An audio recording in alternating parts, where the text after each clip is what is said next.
Apa yang pelan-pelan hilang di Aceh, saudaraku? Dulu kita punya banyak hal. Misal dulu kita punya jaminan kesehatan Aceh. Tapi, lama-lama kita rakyat Aceh tak mendapat manfaat dari penyelenggara kesehatan.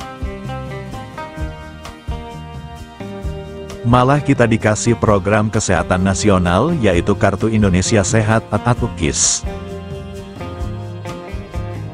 Bukannya tidak menerima KIS. Tapi, jaminan kesehatan Aceh jauh lebih baik dari semua program kesehatan yang pernah dicetuskan oleh pusat atau pemerintah daerah Aceh. Kita tak tahu bagaimana ke depannya.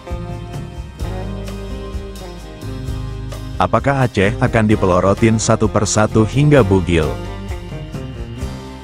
Jika Aceh bugil, akan ada orang yang datang menyetubuhinya.